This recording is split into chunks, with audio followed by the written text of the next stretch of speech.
আসসালামু আলাইকুম ওয়া রাহমাতুল্লাহ। সনাতন ধর্মাবলম্বী ভাইদের জন্য রইল আন্তরিক শুভেচ্ছা। আজকের এই প্রোগ্রামের জনাব সভাপতি উপস্থিত, প্রধান অতিথি ডিএজি মহোদয় সহ সকল পর্যায়ে আলেম ওলামা এবং সনাতন ধর্মাবলম্বী যারা আছেন, রাজনৈতিক নেতৃবৃন্দ আছেন, আবারও সকলকে আমি সালাম এবং শুভেচ্ছা জানাই। সম্মানিত উপস্থিতি, আজকে মূলগত ডাকা হয়েছে শুধু পলাশবাড়ি নয়, গোটা জেলা আলেম ওলামাদেরকে ডাকা হয়েছে, সনাতন ধর্মাবলম্বী তাদেরকে ডাকা হয়েছে, জেলা বিভিন্ন রাজনৈতিক দলের নেতৃত্বকে ডাকা হয়েছে। কি কারণ একটি, কি করে একটি সুষ্ঠু সমাধান হয়। হরিদাস সম্পর্কে অনেক কথা এসেছে, আমরা অনেকেই তাকে চিনি এবং আপনি ইতিহাসে এসেছে সে কোথায় থেকে কোন জায়গায় পৌঁছে গেছে, তার অর্থ কোথায় থেকে আসছে, এগুলি অনেক আগেই তথ্য সংগ্রহ করছে বলে আমি জানি। গোয়েন্দা সংস্থা বিভিন্নভাবে তথ্য সংগ্রহ করা হচ্ছে এবং আপনারা অবশ্যই জানেন ইতিপূর্বে পলাশবাড়িতে উপজেলা প্রশাসনের পক্ষ থেকে আলেম ওলামাদেরকে নিয়ে, সনাতন ধর্মাবলম্বীকে নিয়ে একটি প্রোগ্রাম করা হয়েছে।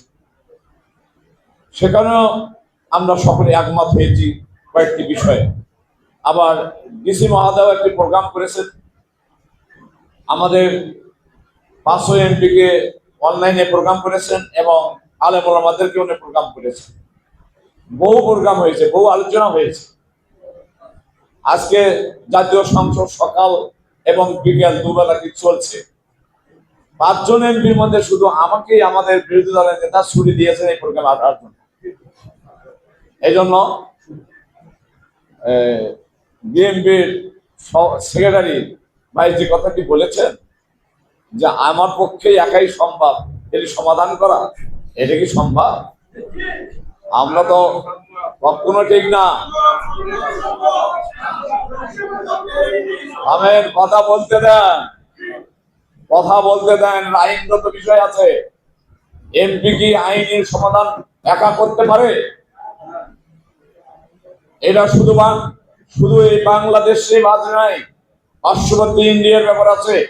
যে মন্দির উদ্বোধন করতে ইন্ডিয়ান হাই কমিশনার আছে, সেখানে এমপি সমাধান একা করতে পারে? ঠিক ঠিক বললে চলবে না ভাই। আমরা কিন্তু বসে নেই। আমরা পলাশবাড়ি কতবার বসেছি, বিএনপি জামাত যৌথভাবে আমরা বহু বসেছি, বহু থানায় বসেছি, আরো কত ঘটনা প্রবাহ হতে যাচ্ছিল, আমরা যৌথভাবে বিএনপি জামাত মিলে সেগুলি সমাধান করেছি। আমরা অনেককে রাজপথে নামতে দেইনি এবং এজন্য অনেক আলেম ভাইয়েরা আমাদের প্রতি মন খারাপও করেছে। কিন্তু আমাদের টার্গেট তো একটি, সমাধান হবে, আইনগত সমাধান হবে। আজকে সেই মতামত আপনাদের পরামর্শের জন্য কিন্তু ডাকা হয়েছে, উভয় পক্ষকেই ডাকা হয়েছে, রাজনীতির নেতাদেরকেও ডাকা হয়েছে, আলেম ওলামাদেরকেও ডাকা হয়েছে এবং সনাতন ধর্মাবলম্বী যারা লিডার আছেন তাদেরকেও ডাকা হয়েছে। আমরা এই আপনাদের মতামতগুলি কিন্তু লিপিবদ্ধ করেছি। এইগুলি নিয়ে আগামীকালে ঢাকায় চলে যাবো, সংসদে যাব। আমরা সর্বপ্রথম 5 এমপি বসবো, তারপরে আমরা স্বরাষ্ট্রমন্ত্রী, প্রধানমন্ত্রীর কাছেও আমরা বসবো ইনশাআল্লাহ। আর আমার ডিএজি মহোদয় এসেছেন, ওনার দিক থেকে উনি আইজি পর্যন্ত ওনার মতামত উনি পৌঁছায় দেবেন। এই সব মিলে সম্মিলিত ভাবে আমি বিশ্বাস করি একটি সমাধান আসবে। এখানে কথা তো বিভিন্ন ভাবে এসেছে, মন্দির থাকতে পারে কিন্তু ঘরের মধ্যে থাকতে হবে। আবার কথা এসেছে মন্দির থাকাই যাবে না। এই সব মিলে তো একটি সমাধান হবে। আরো সনাতন ধর্মাবলম্বী ভাইরা বলেছেন আমরা জানি না, আমাদের মতামত নেই, ওনারাও এর আইনগত ব্যবস্থা গ্রহণ করলে ওনাদের দ্বিমত নেই, ওনারা বলেছেন, আমরা সেটা নোট করেছি। এই জন্য এই আপনাদের মতামত, আপনাদের বক্তব্য, আপনাদের পরামর্শ সব কিছু লিপিবদ্ধ হয়েছে। এরই ভিত্তিতেই একটি সুষ্ঠু সমাধান হবে বলে আমি মনে করি। তবে আমার যেহেতু এলাকা, আমি যেহেতু এখানকার এমপি, আমি বসিনি, আমি বারবার আমার বিরোধী দলের নেতার সাথে আমি বসেছি, বিরোধী দল নেতা আমাকে কয়েকদিন সংসদ পাঠিয়ে দিয়েছিল শুধু এই কারণে। বিরোধী দল নেতার সাথে বসে কি কথা হয়েছে, উনি প্রধানমন্ত্রীর সাথে স্বরাষ্ট্রমন্ত্রীর সাথে কথা বলেছেন এবং আরো বলবেন।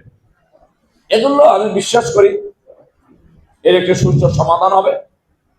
এই সমাধানের ঘোষণার পূর্বে আবারও তো আপনাদের নিয়ে আমরা বসবো। আপনাদেরকে বাদ দিয়ে হঠাৎ করে কিন্তু ঘোষণা হবে না। তবে আমি সকলের কাছে আবেদন করব, নিবেদন করব, আলেম ভাইদের কাছে বিশেষ করে আমি আবেদন করব এবং রাজনৈতিক নেতৃবৃন্দের কাছে আবেদন করব, সনাতন ধর্মাবলম্বী যে ভাইরা আছেন তাদের কাছে আবেদন করব। সকলেই তো আমরা একমত, আমাদের মধ্যে যেন ভ্রাতৃত্ব ভালোবাসা আগামী দিন বৃদ্ধি হয়, কমে যাতে না যায়। আপনারাই তো সাক্ষী, আপনারা তো বলেছেন 5 তারিখের পর বিভিন্ন জেলায় বিভিন্ন ভাবে অনেক ঘটনা ঘটেছে। গাইবান্ধা জেলায় কোনো ঘটনা ঘটে নাই, বিশেষ করে পলাশবাড়ির মতন জায়গায় কিছুই হতে দেয়নি।